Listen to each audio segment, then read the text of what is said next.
Bueno, lo dicho, ya está con nosotras Álvaro Alcuri, nuestro psicólogo. Hoy nos propone hablar de un tema que me parece muy interesante. Bienvenido. ¿Cómo les va? Buen ¿Qué día. dicen? La ignorancia emocional. Sí. ¿De qué hablamos? ¿De ¿Se qué puede hablamos? vivir en la ignorancia emocional? Como en tantas otras. Sí. De hecho, se puede. Y el diagnóstico de esto es bastante complicado. No siempre esto se ve como una patología. Ha ido cambiando la manera de abordar estos fenómenos, desde ser algo así como un problema de carácter o algo que tenía que ver con la socialización. En algún momento a esto se le llamó alexitimia. En griego, a es no, lexis es decir, timia es emoción. No puedo hablar de mis emociones, no puedo mostrar mis emociones. Esa nomenclatura más o menos se usaba hasta antes de los 80. En los 80 aparece un libro muy interesante de Daniel Goleman, muy conocido, que se llama La inteligencia emocional. A partir de ahí se empezó a hablar de inteligencia emocional.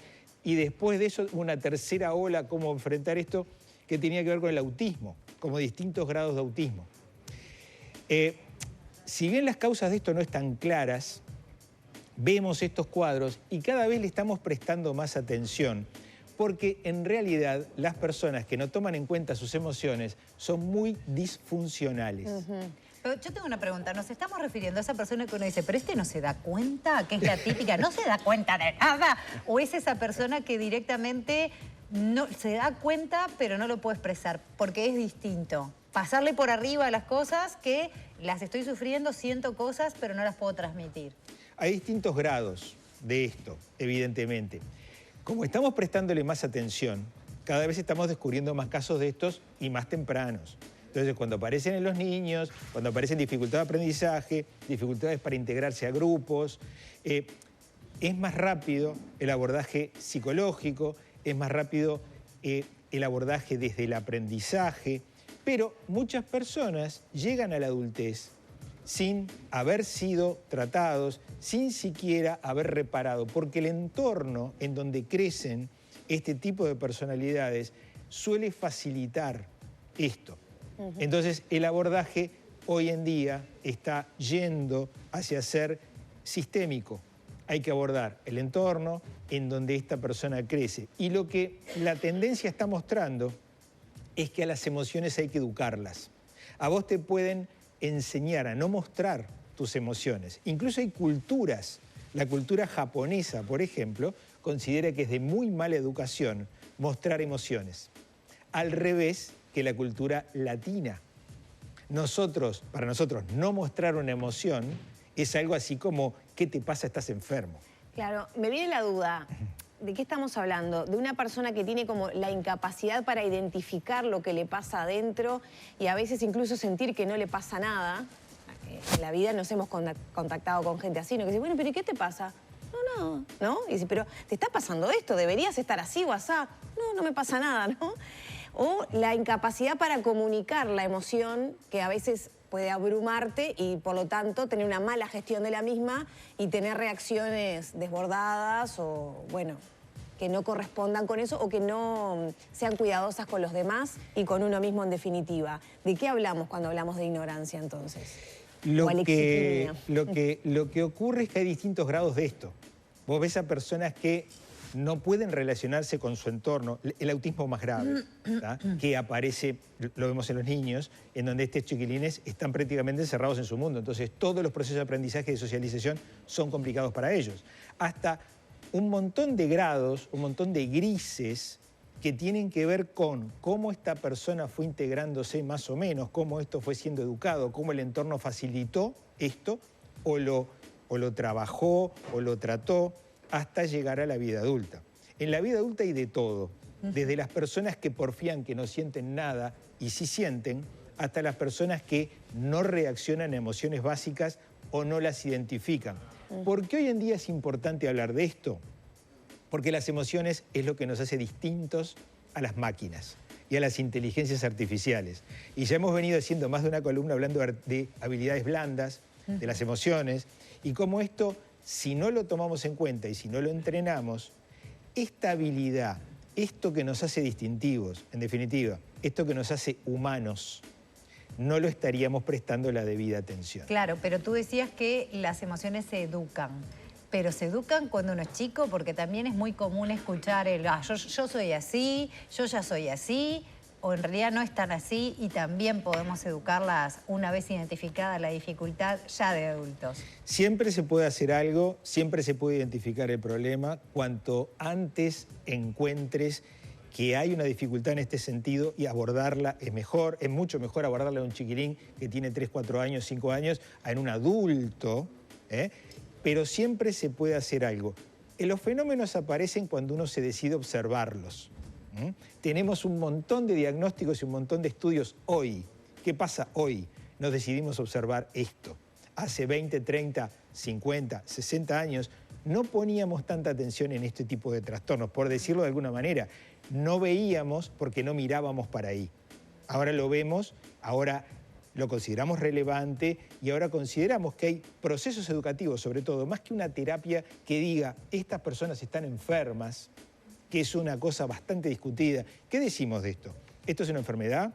¿Esto es una carencia del aprendizaje? ¿Esto es un problema de integración social? Hay de todo. ¿Cómo nos damos cuenta?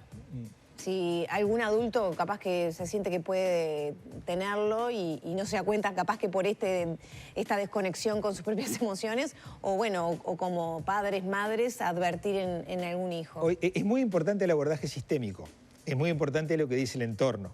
Te podrás imaginar que estas personas que no hablan de lo que sienten difícilmente digan, me siento mal, claro, voy a consultar con un psicólogo, pero su entorno los identifica muy claramente. Generalmente cuando aparecen en sesiones de terapia, en consultas, es el entorno el que dice, algo te pasa. Entonces es muy importante el abordaje sistémico, en donde trabajamos no solo con el individuo, sino con las personas que los rodean. Las emociones nos permiten relacionarnos. Martin Buber, un referente de la terapia gestáltica, decía, no hay yo sin tú. No nos construimos a nosotros mismos sin el relacionamiento con el otro. Las personas que no prestan atención a sus emociones, se podrán imaginar, no prestan atención tampoco a las emociones de los demás. Es prácticamente imposible integrarse, es prácticamente imposible convivir, no te podés relacionar. Pero y como entorno, ¿a qué señales debemos prestarle atención? Ya que es muy difícil quizá identificarla en mí mismo, pero como dice Lore, para con mi hijo, para con mi pareja, para con la persona que estoy conociendo, ¿qué debe hacerme ruido? Mirá, estas personas suelen no empatizar, suelen no coincidir. Vos decís, ¿vieron las caritas de smile, con una sonrisa? O si la boca está así para abajo, está triste. Si hay una lagrimita, bueno, está llorando. Había un personaje en Viaje a las Estrellas que se llamaba Spock, uno que tenía las orejitas en punta, sí, que era un extraterrestre que no tenía emociones. Entonces, buena parte de los episodios de Star Trek eran muy divertidos porque Spock estaba tratando de entender las emociones de los terrestres, que eran muy, muy locos porque se reían y lloraban y se enamoraban y les pasaban cosas. Y decía, no entiendo. Y había que explicarle. Podríamos decir que si ustedes ven que alguien funciona como Spock, tenemos un problema. Estoy empezando a repasar todos los Spocks. Yo también. ¿Quién no tiene un Spock cerca? El Spock es un buen referente para ver que esto está pasando en un adulto. En un niño se ven los problemas muy tempranamente, pero hay adultos que llegan a la adultez prácticamente en soledad y prácticamente esquivando emociones. Y hay entornos que favorecen los Spocks. Hay entornos que precisamente enfatizan en que las emociones, bueno, como que son un estorbo y habría que prescindir de ellas. Incluso hay hasta discursos en donde dicen que es mejor que las emociones no. Ya hablamos de las costumbres de Japón, es muy interesante, la cultura japonesa, por ejemplo, mostrar las emociones es hasta considerado una falta de respeto. O sea que hay mucho para hablar de las emociones, vamos a continuar con esto. Hoy en día están en foco en la educación, es el ingrediente que falta trabajar. Hay muchos pedidos desde la educación. ¿Qué hacemos cuando los chiquilines están tristes, cuando los chiquilines están enojados, cuando los chiquilines están asustados? No sabemos. Bueno, se puede hacer mucha cosa si primero reconocemos las emociones en nosotros y sabemos que las emociones es algo a educar. Bien, muchísimas gracias. Estaba pensando en eso para cerrar, ¿no? Que si uno está atento a sus emociones, creo que puede también tener un despertar más empático con los demás y ahí entre todos ir tejiéndola mejor, ¿no? La única manera de entender a los demás es primero entenderme yo. Y sin las emociones difícilmente me entiendan. Bien, Muchas gracias. Álvaro. Chiquilinas, a ustedes.